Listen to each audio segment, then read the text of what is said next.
Good morning, ladies and gentlemen, and welcome to Baxter International's third quarter 2025 earnings conference call. Your lines will remain in a listen-only mode until the question-and-answer segment of today's call. At that time, if you have a question, you will need to press star and the number one on your touch-tone phone. If anyone should require assistance during the conference, please press star then zero on your touch-tone phone. As a reminder, this call is being recorded by Baxter and is copyrighted material. It cannot be recorded or rebroadcasted without Baxter's permission. If you have any objections, please disconnect at this time. I would now like to turn the call over to Mr. Kevin Moran, Vice President, Investor Relations at Baxter International. Mr. Moran, you may begin. Good morning and welcome. Today we'll discuss Baxter's third quarter 2025 results along with an update to our full year 2025 outlook and newly issued fourth quarter 2025 guidance. This morning, a press release was issued with our preliminary earnings results and updated outlook. The press release and investor presentation are available on the Investor section of the Baxter website. Joining me today are Andrew Hyder, President, Chief Executive Officer, and Joel Grade, Executive Vice President and Chief Financial Officer.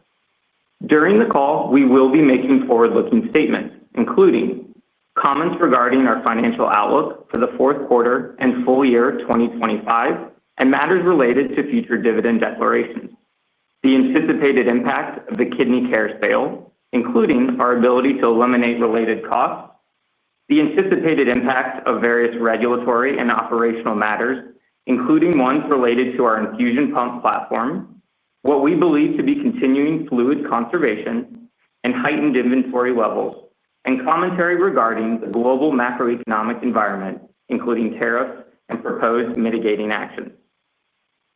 Forward-looking statements involve risks and uncertainties which could cause our actual results to differ materially from our current expectations.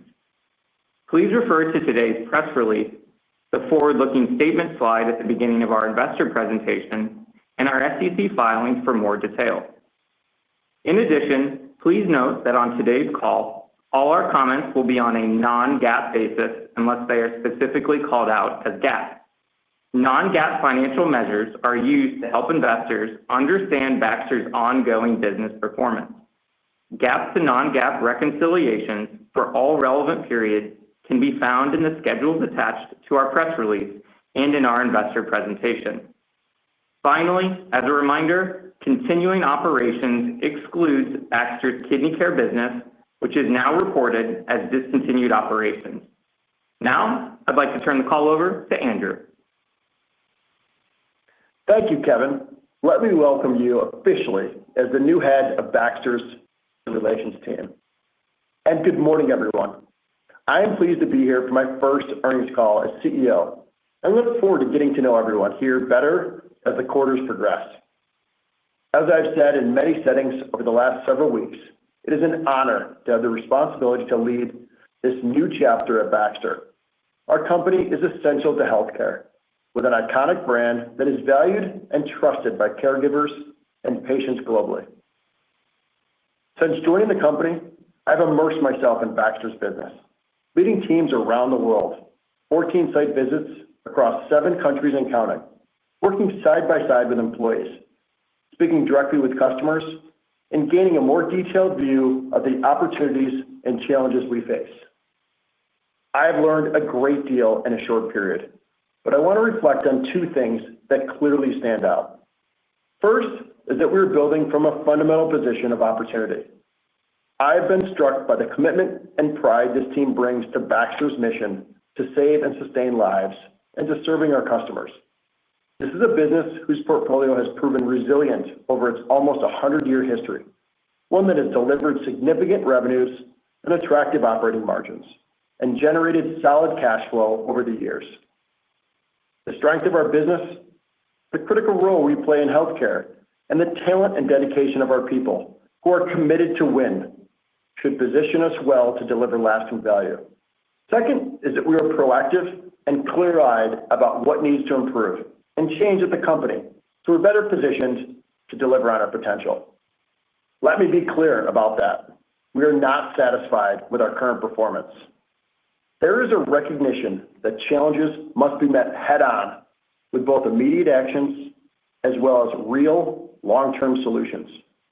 I am also very realistic about the road in front of us as we work to prioritize our areas of focus, improve execution and business performance, deliver sustained growth, and improve profitability and cash flows. Turning briefly to this quarter's results, which Joel will speak to in detail, our third quarter top-line performance came in lower than our previously issued guidance and exceeded expectations on the bottom line due to a favorable tax rate. These results reflect challenges in two divisions: the Infusion Therapies and Technologies division within the Medical Products and Therapies segment, and the Injectables and Anesthesia division within the Pharmaceuticals segment. Importantly, Baxter's Healthcare Systems and Technology segment demonstrated improved performance. Before I turn it to Joel to discuss financial results in more detail, I want to give you a better sense of how I'm approaching the first several months of my time at Baxter, and to give you some context on the decisions and actions that we have taken to date and will take in the coming months. We will have more opportunities to discuss long-term strategy down the road, but in the near term, you'll see us take actions and decisions designed to support three areas. First, stabilizing the areas of the business that require increased focus. Second, strengthening our balance sheet. And third, driving a culture of continuous improvement and enterprise-wide efficiency. Let me share my initial thoughts on each. I'll start with stabilizing the business. Baxter already has undergone significant transformation in recent years and is now a more streamlined and focused enterprise.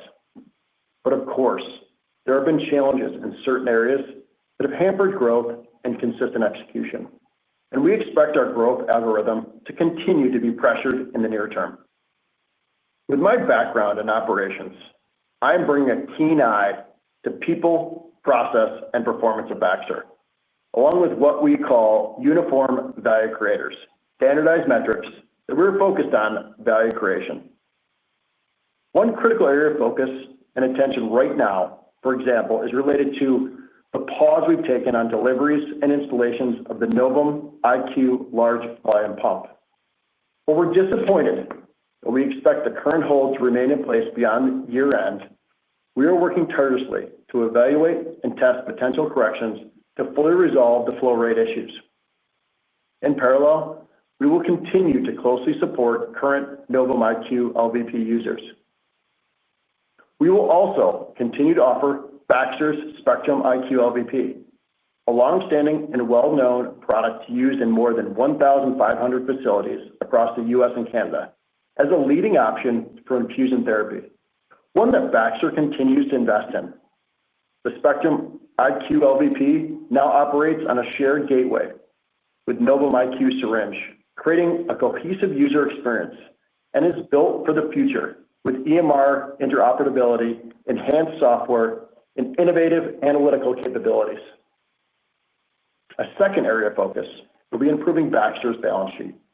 It is from the basis of a strong balance sheet that we will be better able to invest in the business, support innovation, and deliver and return increased value to our shareholders.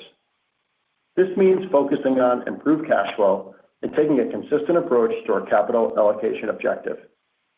The first step in addressing our balance sheet is taking decisive and clear steps to reduce our leverage.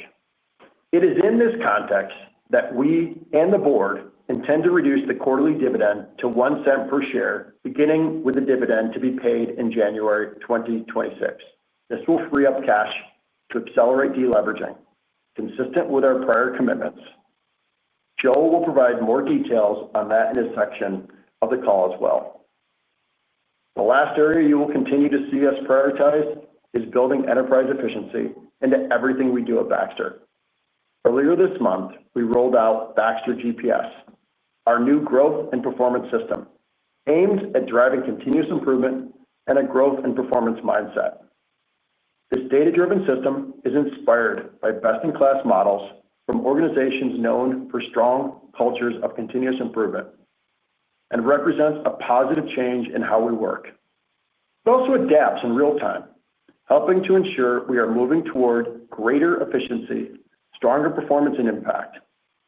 Ultimately, this will help build the habits and discipline across the enterprise that will define our future success. I've led this type of system successfully at several other companies, and I'm confident it will lead to improved performance at Baxter over the long term. In closing, I want to step back and reflect on what makes me confident and excited about Baxter's future. Yes, there is work ahead, and the coming quarters will require significant focus, discipline, and execution. But I see a company with a strong foundation, a clear path forward, and the ability to turn challenges into opportunities. You can expect us to work with urgency and focus to accelerate growth, improve margins and cash flow, and drive enhanced innovation. We are on a journey to build a better Baxter that is more resilient, more agile, and more capable than ever. A Baxter with a more consistent execution, what I like to call a higher say-do ratio. A Baxter that will work to redefine healthcare delivery, and in doing so, continue to deliver meaningful impact for customers, patients, and long-term value creation for shareholders. I look forward to keeping you updated on our progress and getting to know you all better in the coming weeks and months. With that, I will now turn it over to Joel. Joel, over to you. Thanks, Andrew, and good morning, everyone. Let me also take a moment to welcome Kevin Moran as our new Vice President of Investor Relations. Many of you already know Kevin from his prior IR roles at other companies in the space. Kevin brings valuable finance, IR, and importantly, healthcare experience to the team. We're excited to have Kevin on the team and look forward to his leadership in continuing to strengthen our relationships with you all. Before I begin the sales discussion, a reminder that results discussed on today's call will reference operational growth, which excludes the impact of foreign exchange, MSA revenues from Vantive, and the previously announced exit of IV Solutions from China. Third quarter 2025 global sales from continuing operations totaled $2.8 billion and increased 5% on a reported basis and 2% on an operational basis. Performance in the quarter reflects growth across nearly all divisions. On the bottom line, total company adjusted earnings from continuing operations were 69 cents per share. Results in the quarter reflect positive pricing in select segments, receipt of kidney care TSA income, and lower non-operating expenses, including interest and tax. Now I'll walk you through results by reportable segment. Commentary regarding sales growth will reflect growth on an operational basis. Sales in our Medical Products and Therapies, or MPT segment, were $1.3 billion and declined 1% in the quarter. Performance in the quarter reflects softness in Infusion Therapies and Technologies, or ITT, slightly offset by strong demand for advanced surgery products. Within MPT, third quarter sales from our ITT division totaled $1 billion and declined 4%, primarily reflecting lower infusion pump sales due to the previously discussed ship and installation hold of Novum LVP and ongoing softness in U.S. hospital IV solutions, which we believe is due to continuing post-Hurricane Helene fluid conservation efforts. Sales decline in infusion systems includes lost sales, Novum LVP customer returns, and certain customers electing to transition to our Spectrum IQ LVP. We expect sales across our infusion pump portfolio to remain under pressure as we work with our customers to complete the necessary corrections to fully address the outstanding field actions and lift the shipment and installation hold on Novum. While we see continued interest in our pump portfolio, we recognize that the timing and nature of the resolution of the Novum LVP hold is leading some customers to evaluate alternative solutions. We are actively supporting Novum customers with both initial and eventually additional corrections, as well as offering Spectrum IQ as an alternative. We remain focused on minimizing disruption and maintaining strong relationships across our installed base.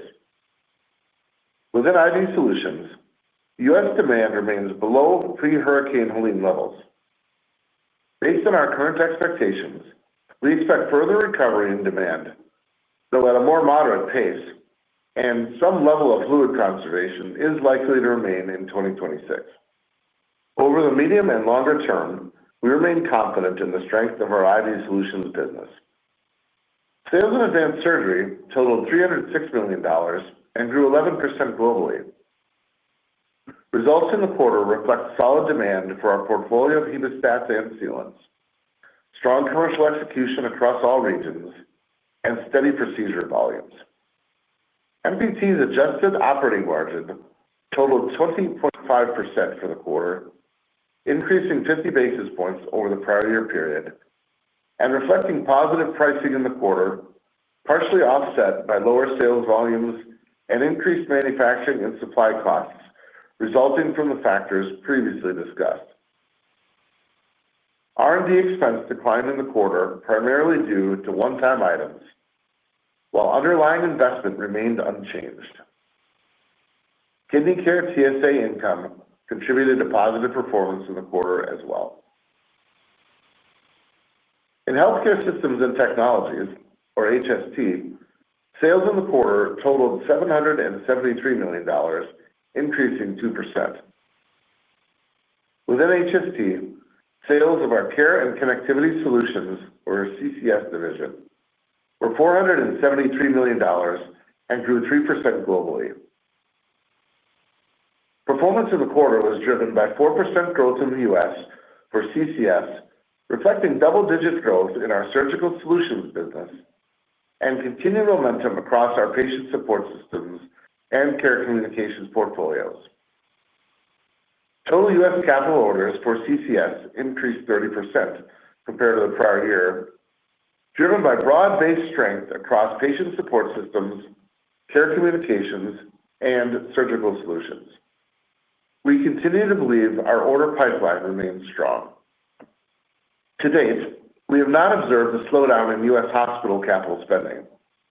However, given the broader macroeconomic uncertainty, we continue to closely monitor the situation. Frontline Care sales in the quarter were $300 million and increased 1%. Performance in the quarter reflects increased demand in our cardiology portfolio. HST adjusted operating margin totaled 13.5% for the quarter, decreasing 460 basis points compared to the prior year. These results reflect higher costs related to tariffs, increased R&D investments, and increased corporate allocation expenses following the sale of Kidney Care. TSA income partially offset these increased expenses. Moving on to our Pharmaceuticals segment, sales in the quarter totaled $632 million, increasing 7%. Within Pharmaceuticals, sales of our Injectables and Anesthesia division were $333 million and grew 3% globally. Performance in the quarter reflects high single-digit growth in our anesthesia portfolio, driven by increased volumes in certain markets outside the U.S. Injectables growth benefited from a favorable comparison to the prior year period, which was negatively impacted by the timing of certain sales and supply constraints impacting international sales. We continue to experience softness in certain premix products, largely consistent with the dynamics discussed last quarter related to IV infusion protocols and increased use of IV push in select hospital settings. Our teams remain focused on reinforcing the clinical value of our premix portfolio and driving improved commercial execution. Drug compounding grew 11% and reflects strong demand for our services outside the U.S. Pharmaceuticals adjusted operating margin totaled 8.9% for the quarter, decreasing 100 basis points compared to the prior year. These results reflect the unfavorable product mix increased procurement costs, and increased corporate allocation expenses. These expenses were partially offset by kidney care TSA income. Finally, other sales, which represent sales not allocated to a segment and primarily include sales of products and services provided directly through certain manufacturing facilities, were $16 million in the quarter. MSA revenue from Vantive totaled $85 million. As a reminder, these sales are included on our reported growth. However, they are not reflected in our operational growth for the quarter. Before moving on to the rest of the P&L, an important reminder on our continuing operations reporting. Following the sale of the kidney care business, certain corporate costs that did not convey with the business are now allocated across our segments in both cost of goods sold and SG&A, along with income from the TSAs, which is currently recognized within other operating income. In addition, as previously discussed, we reclassified certain functional expenses from SG&A to cost of goods sold beginning earlier this year. These costs support manufacturing and are now treated as indirect expenses subject to inventory capitalization and recognized in cost of sales when sold. Therefore, as a result of these cost shifts across the P&L, we believe it is most appropriate to focus on operating income expansion. Importantly, operating margin on a continuing operations basis was 14.9% in the quarter, improving 40 basis points compared to the prior year period. Results reflect disciplined expense management and the benefit of TSA income, partially offset by softer volumes and mix. Third quarter adjusted gross margins from continuing operations were 39.4%, a decrease of 430 basis points compared to the prior year. The decline reflects the factors I just discussed. Third quarter adjusted SG&A from continuing operations totaled $629 million, or 22.2% as a percentage of sales, a decrease of 240 basis points from the prior year period.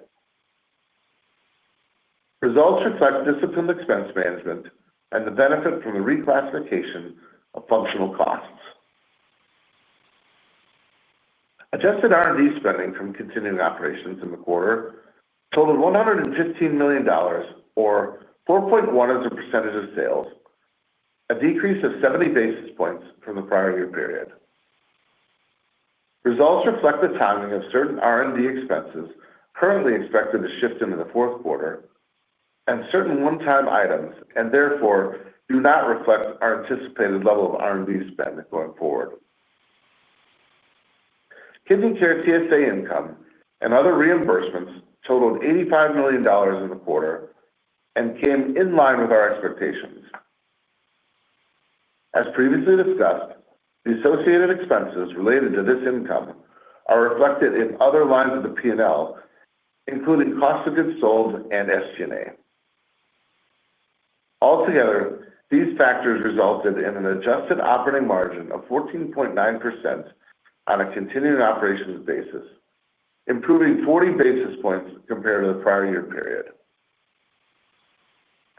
Net interest expense from continuing operations totaled $58 million in the quarter, a decrease of $29 million versus the prior year period, reflecting lower interest expense following the paydown of existing debt with proceeds from the sale of Vantive.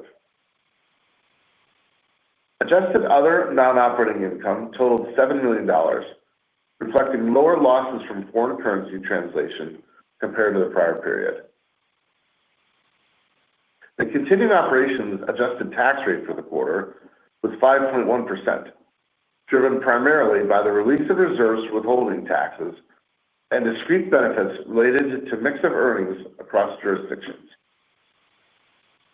And as previously mentioned, adjusted earnings from continuing operations were 69 cents per share for the quarter and increased 41% versus the prior year. Contributions to earnings growth included positive pricing, the receipt of kidney care TSA income, as well as lower non-operating expenses, including interest and tax. Before turning to our updated outlook, I want to comment on cash flow and liquidity.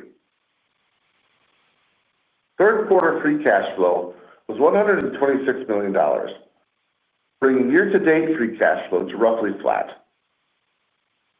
As we close out the year, we expect continued free cash flow generation in Q4. We remain focused on strengthening cash flow generation through improvement across all areas of working capital. As Andrew mentioned, to prioritize and accelerate our deleveraging, we anticipate reducing the quarterly dividend to 1 cent per share, beginning with the next payment scheduled to be made in January of 2026. This action is expected to free up more than $300 million in annual cash flow. Given our year-to-date business challenges, we now expect to achieve our 3 times net leverage target by the end of 2026. Once achieved, we will look to expand our aperture for capital deployment. We recognize the importance of improving our balance sheet and are continuing to prioritize deleveraging in the near term, including with cash made available from the proposed reduction in our dividend. Let me conclude my remarks by discussing our 2025 outlook for the full year and the fourth quarter, including some key assumptions underpinning the guidance. For full year 2025, Baxter expects total sales growth of 4 to 5% on a reported basis. This guidance reflects current foreign exchange rates, which are expected to contribute approximately 50 basis points to top-line growth for the year. In addition, our reported sales guidance includes the contribution of approximately $320 million of anticipated MSA revenues from Vantive. Excluding the impact of foreign exchange, the MSA revenues, and the exit of IV solutions in China, Baxter now expects operational sales growth of 1 to 2% for 2025. This reflects a reduction from our prior expectations of 3 to 4%, as we have updated our outlook to better reflect the evolving dynamics across select parts of the business. Operational sales guidance for the full year by reportable segments is as follows. For MPT, we now expect sales to be flat to 1%, reflecting the uncertainty around the Novum situation as discussed previously. We continue to expect sales in our HST segment to increase 3 to 4%. Performance reflects sustained momentum across the portfolio, supported by a healthy order pipeline and strong execution. We now expect pharmaceuticals to increase approximately 2%, which reflects the continued softness in select premix products, which we continue to work through. Turning to our outlook for other P&L line items, beginning with tariffs, we continue to estimate the net impact to our results is approximately $40 million in 2025. TSA income and other reimbursements are expected to range between $170 to $180 million. We now expect full-year adjusted operating margin from continuing operations between 14.5% and 15%, which reflects the top-line sales reduction and the associated impact on our integrated supply chain costs from lower volumes flowing through our manufacturing facilities. We expect our non-operating expenses, which include net interest expense and other income and expense, to total between $210 to $220 million. On a continuing operations basis, we now anticipate a full-year tax rate of approximately 15%. We expect our diluted share count to average approximately 515 million shares for the year. Based on all these factors, we have adjusted our outlook for full-year adjusted earnings per share on a continuing operations basis to $2.35 to $2.40 per diluted share, from the prior guidance of $2.42 to $2.52 per share. This reflects our updated adjusted operating margin and tax rate assumptions.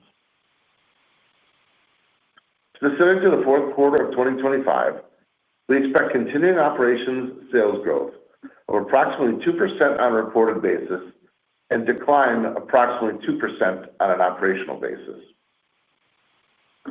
For the fourth quarter, foreign exchange is expected to positively impact the top line by approximately 100 basis points, and MSA revenues are expected to total approximately $80 million. Note that we have now mostly lapped the China IV solutions exit and is not expected to have a meaningful impact to top-line growth in the fourth quarter. On a continuing operations basis, we expect adjusted earnings per share of $0.52 to $0.57. With that, we can now open up the call for Q&A. Thank you. We will now begin the question and answer session. If you have a question, please press star then the number one on your touch-tone phone. If you wish to remove yourself from the queue, press the pound key. If you are using a speakerphone, please lift the handset to ask your question. So that we may be respectful of everyone's time, please limit your comments to one question with one follow-up if necessary. We appreciate everyone's patience and would like to provide as many of you the opportunity to ask a question as possible. We will pause for a moment while the list is being compiled. I would like to remind participants that this call is being recorded and a digital replay will be available on the Baxter International website for 60 days at www.baxter.com. Our first question comes from Robert Marcus from JPMorgan. Your question, please. Great. Thank you. Good morning and welcome, Andrew and Kevin. I'll ask both of mine up front. They're sort of intertwined. Andrew, you've been there for 2 months, almost 2 months, making some pretty important and bold moves on capital allocation. Maybe you could just help us understand your vision for Baxter, what you've learned, what you've seen, how you feel about the health and trajectory of the business, and any other changes we should be expecting in the future as you look to right the ship. And then part two, obviously, fourth quarter is coming in well below the street. Third quarter EPS probably would have been a lot lower without tax. With that lower jumping off point into 2026, how do you want people to think about their models as we extrapolate into next year? Do you think there's still a potential you can grow on the top and bottom line next year, and maybe any early thoughts on puts and takes? Thanks a lot. Great. Hey, good morning, Robbie. And I'll take the first part, and then certainly we can dig into the second and make sure I don't miss any of the part of the question. But look, first and foremost, as you're well aware, it's still early in the journey, yet really gained a lot of insight. And I've been most impressed with our people, deep commitment to building the best Baxter and advancing our mission to save and sustain lives. And I'll tell you, and I outlined this in my initial kind of highlights in the quarter. Look, our focus is on 3 areas. First, stabilizing the areas of the business that need focus and really driving our business around execution, and I reference this say-do ratio. Second, strengthening our balance sheet and really aligning to enabling this for future investment back into the business and long-term shareholder value. And you're going to hear me say that quite often, how we think about capital allocation as our guide to long-term shareholder value. And then third, driving a culture of continuous improvement. And we've launched GPS, which is our growth and performance system. It's early in our journey, yet the excitement on the team is aligned around how we monitor, track, and improve every day as we move forward. Now, these journeys take time, but our team is committed and aligned to this is becoming the future of Baxter. And we often reference building the best Baxter. It will be underpinned with our continuous improvement journey, our GPS. And lastly, and I'll just highlight around strategy. And look, we do anticipate an investor day in 2026. We'll give a lot more insight around the long-term strategy, our portfolio focus, and deeper insight into our financial outlook. But as we sit today, we are obviously not providing guidance for 2026, and we'll continue to update as the year unfolds, but we'll certainly be providing that as we go into next year. Thanks. Maybe if I could just ask, do you think Baxter can have positive growth in 2026? Are you willing to comment on that? What I'll say, Robbie, is part of my standard work as a CEO is I go and visit customers on a frequent basis, and I've visited several customers. Our customers really value Baxter. They value the products we have, the solutions, and our ability to help them in their focus on patients. And so certainly markets will do what markets do. We look to outpace the markets we participate in. And so I would anticipate a growth, but again, we are not providing guidance today. Great. Look forward to working together. Appreciate it. Absolutely. Thank you, Robbie. David Roman of Goldman Sachs is on the line with a question. Please state your question.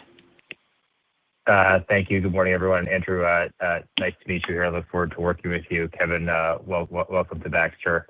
I wanted just to start a little bit more. I understand you're going to have an analyst meeting that you just referenced to ultimately lay out the long-term strategy. But Andrew, as you come into the company now, the business has spent the better part of the past, call it 5 to 7 years, focused on cost rationalization and balance sheet required capital allocation moves up to the point of cutting the dividend today and potentially further moves beyond that. So as you think about the forward identity for Baxter, is this a medtech company in your eyes? Is this a diversified manufacturing company? And what decisions are you going to make that ultimately align to supporting how you see the business? Then I had a follow-up question. Yeah. Hey, David. So first and foremost, as you're well aware, I'm going very deep on the business, assessing, understanding our value story to our customers, and then how we turn it into long-term shareholder value. If I do a step back for a minute, look, you will often hear me talk about capital allocation as the framework for our success, and that is how we utilize and really drive investment back in the business to really outpace and continue to add high value for our customers, our employees, and then ultimately our shareholders. And so you're going to see us continue to focus on that. Again, I will go into a bit more color around where we sit in the markets, how we're utilizing innovation to drive expansion, to really align to the needs of our customer base, and how we continue our trajectory in our growth story at Baxter. But to give additional color today is a bit early in the journey, yet we will go into that in 2026 as we lay out our view of the markets, our position, and where we're going to invest, and also where we're going to continue to drive improvement in our operating system. Okay. And then maybe just on the businesses more specifically, Joel, if you look across the different growth drivers here, whether that's in pharma or parts of MPT, you are seeing a lot of the growth come from, I think, lower margin segments like compounding versus anesthesia and injectables.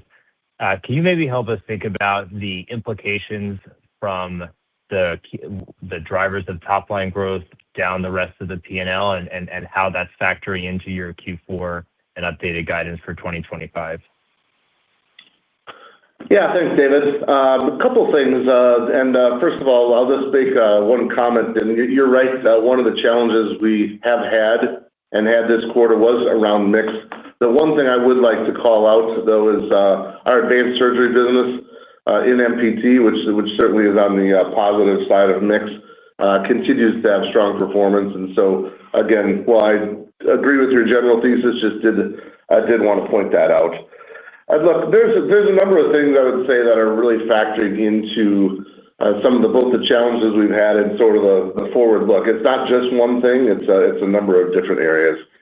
Certainly, we expect the sales across our infusion pump portfolio to remain pressured as we work with our customers to fully address the outstanding field actions in order to ultimately lift the shipment and install hold on Novum. And so as we sort of think about where we are and where we're headed, our updated guidance reflects the uncertainty around the Novum situation, including the potential impact from various customer responses.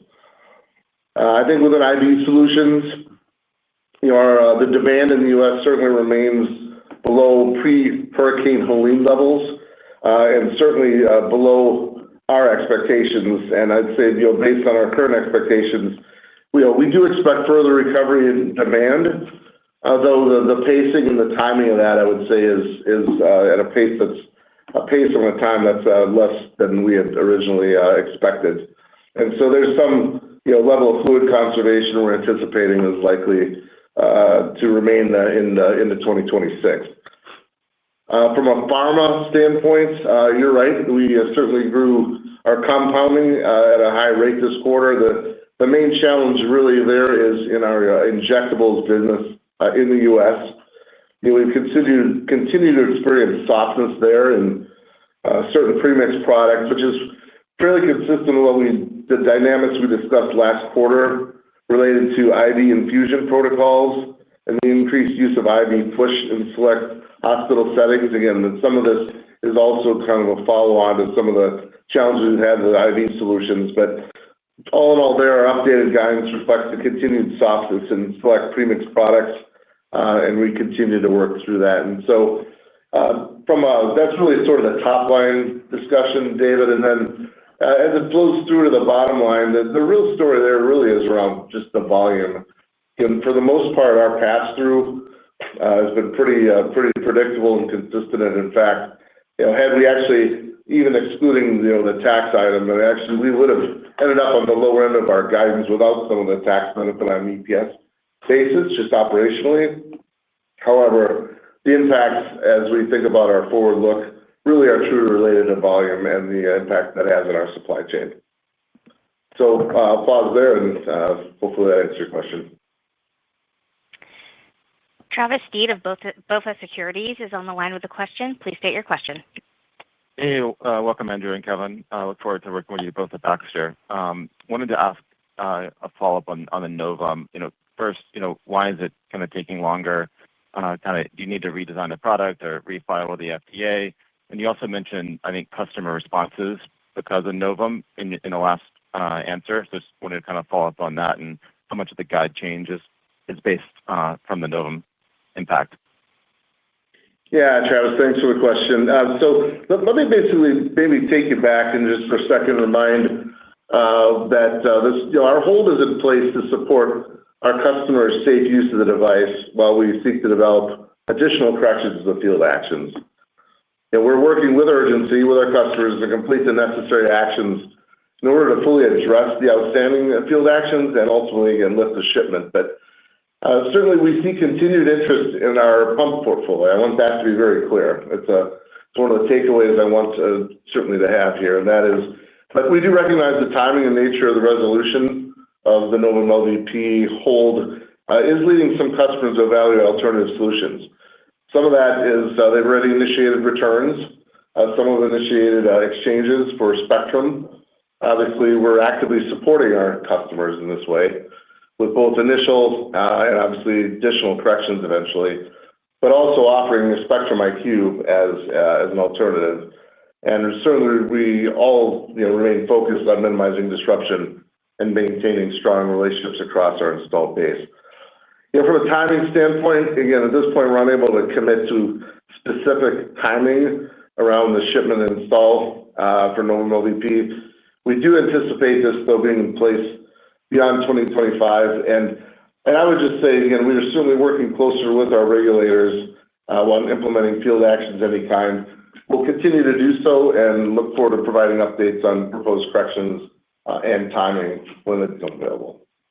Okay, thank you. And Andrew, I know in your past roles you've done M&A to transform the portfolio. At what stage do you think Baxter is willing to start doing more acquisitions and willingness to take on margin dilution from those acquisitions?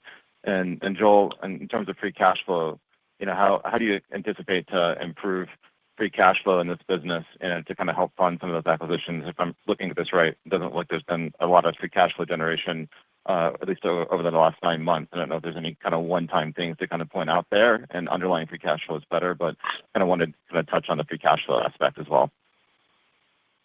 Yeah. I'll hit the first part here.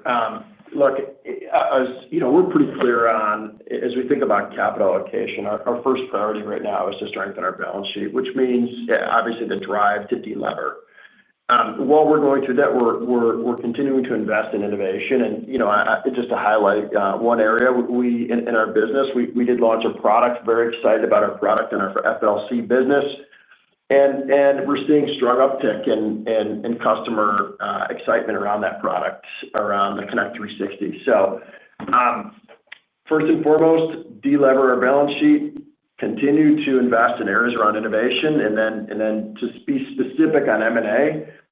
This will be part of our journey in the future. We're going to continue to cultivate, build our portfolio, and then when we're in a position to be able to pounce, we'll move forward. That said, we've got our focus around the first two, as I've said earlier. Yeah, and then I'll take the cash piece and just maybe want to add to Andrew's piece. The one thing to be clear on, certainly as he said, that would eventually certainly be a part of our growth story. Think about that as fold-in, tuck-in opportunities versus something that would be larger and strategic. Clearly, I just want to make that clarification. From a free cash flow perspective, so the good news is we had a really strong September. We did have positive free cash flow of $126 million in the quarter, and I certainly do anticipate having continued a positive free cash flow as we head into the fourth quarter. It's typically our strongest quarter of the year, and so I certainly do anticipate that. As we go forward, maybe on just a broader comment, I mean, the main issues we've had with cash this year fall into a couple of categories. One, as you'd probably expect, is operational performance. You'll recall we did have a fairly large outlay of cash in the first quarter related to Hurricane Helene expenses, and the expenses occurred in the prior year, but the payables got paid for the most part in Q1. There's certainly been a tariff impact, and then from a working capital perspective, the payables and receivables are in a pretty decent place. The main issue has really been around inventory. That's been driven really by some of the challenges with the Novum, fluid conservation, as well as tariffs and a few last-time buys.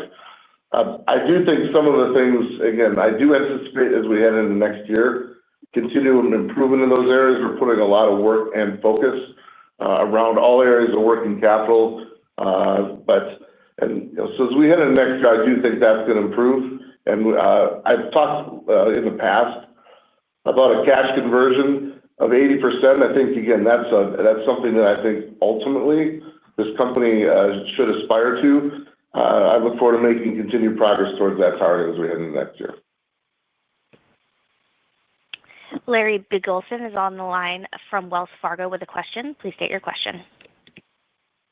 Excuse me. Good morning. Thanks for taking the question. Andrew and Kevin, welcome. Andrew, given this is your first call, I wanted to ask you two high-level questions. First, you came, not many of us on this call, don't know you from your, prior experience, and it was, a non-medical device company that you came from. So help us understand how your experience at ATS, will help you turn, Baxter around. And I had one follow-up. Yeah. Good morning, Larry. A couple things. First, having launched and driven a continuous improvement culture at several businesses, look, it takes time, yet it drives impact at every level of the business. And we've launched GPS to really align around that. And it's more an empowerment tool than a disablement. And so it's really aligning to putting the power in the business units, driving and enabling our teams to have impact. And I'm excited about the passion this team has for Baxter and for our shared future. And that's usually an area that aligns well with continuous improvement. As far as my experience within medical tech and med devices and roughly our space, you got to remember, not only was Baxter a customer, many of our areas and peers were customers as well. So clearly understand the space, and we have a leadership team that has deep insight around our area and where we have key focus on enabling our customers. So getting comfortable in where we are in the journey, yet we have some work ahead, and you're going to see us continue to highlight where we're making progress and where we need to have laser focus to improve. That's helpful. Andrew, I'd also love to hear your thoughts on the Baxter portfolio. It's still a diversified company with call points in the hospital and physician office. Do you think all the pieces fit together, or could we see you focus more on the hospital setting, less on the office setting? Thanks for taking the question. Yeah. So again, and I'll default to 2 months. Yet I've been able to meet with many customers or several customers, and their focus on Baxter and their feedback on Baxter has been very positive. Now, certainly there's work to do, and I want to be very clear around what that looks like and how we need to drive operational execution. And so where we sit today, we believe our portfolio is a strong portfolio for the future. Of course, we're going through the assessment, and we've also done some reassessment of that before my time, and we've become more streamlined, more aligned to our higher value areas of focus. And so I would say it's early days, yet really pleased with the feedback I've received. And as I mentioned, one of my standard works as a CEO is I'll be visiting with customers frequently to gain insight, to drive impact into our ability to execute in the markets we serve. The next question comes from the line of Joanne Wuensch of Citi. Your line is open. Good morning, and thank you so much for taking the question. I look forward to working with you. 2 quick questions up front. I'm a little confused about IV fluid conservation this far after Hurricane Helene. At what stage is this just sort of a more normalized adoption or utilization rate and not a recovery rate? And then my second question, I'll just toss it out there. You guys are always closest to the hospital environment and understanding CapEx and procedures and everything else that's going on there. What are you seeing, and do you anticipate any change or changes given, I don't know how to word this, politics? We'll just put it at that. Thank you. Thanks for the question, Joanne. So I'll start with the fluid conservation piece. Certainly, look, this has been an ongoing issue, as you said. The demand remains below the Hurricane Helene levels. Again, we do expect recovery in demand, Joanne, but certainly the best estimate and the best information we have available today from our customers, from market insights, we certainly believe our customers' buying patterns still continue to reflect fluid conservation as more of a, I'll say, buying pattern issue. Interestingly, recently there's been also articles that have come out on this from various interviews with hospitals where they've said, hey, look, there's hospitals have reinforced this focus on the fact that they really are focused on conservation. And I would remind you, I mean, again, back in 2017, we did have, again, not a directly related but somewhat similar experience to this, and some of the return to buying patterns did take even up to the better part of 2 years in order to recover. So I think the thing I would leave you with is that over the medium and long term, we certainly remain confident in the strength of our IV solutions business. Clearly, our teams are actively focused on working closely with our customers to make efforts to improve utilization, given certainly the improved supply of fluids that we have, and obviously the clinical benefits of our products. So that's, I guess I'll leave you with that as far as the conservation. And then as it relates to your other question from a hospital CapEx, obviously, since certainly I'll just say some of the uncertainty that's been going on and coming out of Washington, it's generally been, we've certainly been looking carefully for signs of hesitancy from a capital spend perspective, and that's just it just hasn't been something we've seen at this point. Our order book in our capital business has been in our HST business has actually been quite robust. It continues to be. In fact, our year-over-year growth for this quarter, our orders were up around 30%, and so I think Haven't seen that yet. Certainly being, looking for it, paying attention for that purpose. But at this point, we really haven't seen a slowdown in the hospital CapEx, just kind of crimping those buying patterns. Vijay Kumar of Evercore is on the line with a question. Please state your question. Hi, Andrew. Good morning, and thank you for taking my question. And welcome to your inaugural earnings call. I guess my first one, perhaps for you, Joel, Q4. I just want to clarify: is the implied injectables something like down mid-teens on the pharma side? What drives that?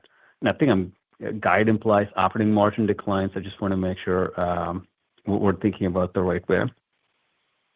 Yeah, thanks, Vijay. So for pharma, I mean, it really truly is, as I've kind of talked about, it's somewhat of, I'll say, a change in the marketplace that we're working through.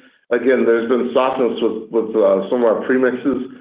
Again, there's always competitive pricing in the space. That's something that's kind of always been a thing there. And so I don't know that there's something new, although there is some shift. Again, we talked about using IV push. IV-related protocols have been different, where there's some, again, more purchasing of vials versus premixes. So I think there's really, to me, has been some shift, and it's mostly in the U.S. Our business outside the U.S. primarily has, for the most part, been quite good.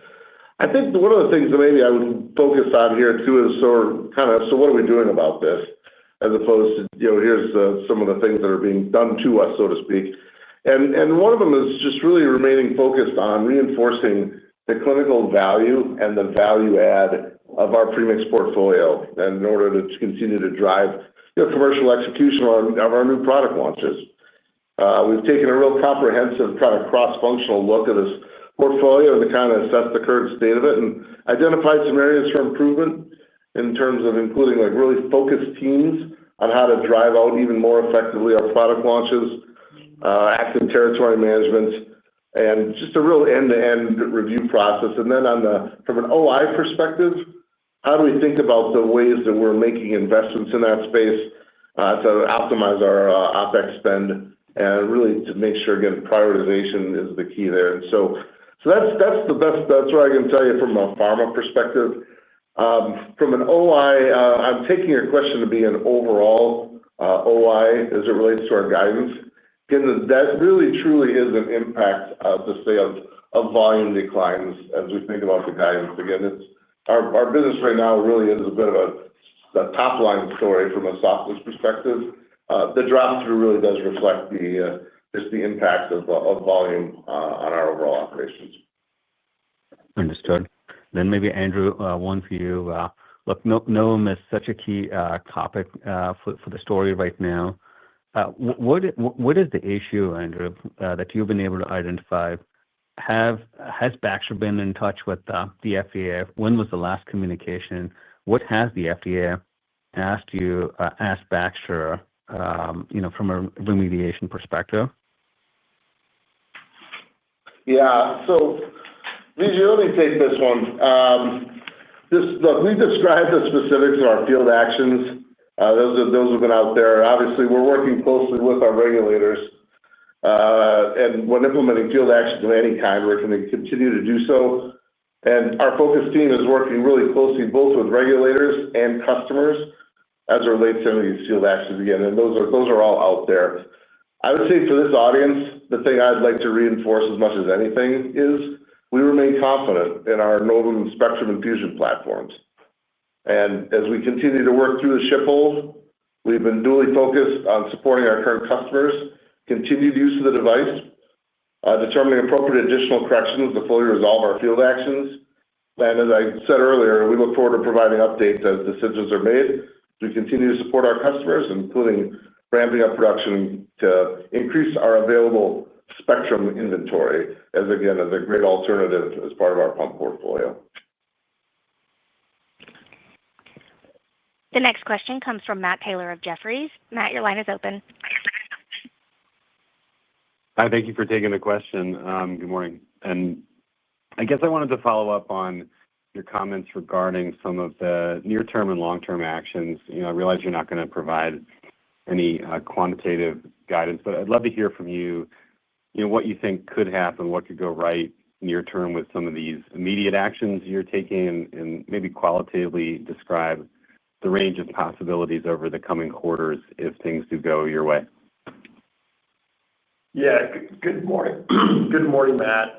Look, if I just walk through the journey, first, and I aligned around stabilizing and our focus on areas of the business that need support. We've launched GPS. It's called Growth and Performance System for a reason. Our business is aligned to not only monitoring, but then also how do you improve. And so while we've stated what we're going to be aligning to from a guidance perspective in Q4, we'll be updating as we go into next year on what that would look like. Our business has a key area and position with customers, and we want to fully unlock that potential. When we look to future and how we hold ourselves accountable, we'll be driving at or above market performance. And again, as we step back and look at our journey, GPS is early, yet we see real strong followership from the early engagement. And it takes time, but we're excited about the future and where that takes us. And unfortunately, we are at time for today's call, and this will be our last question.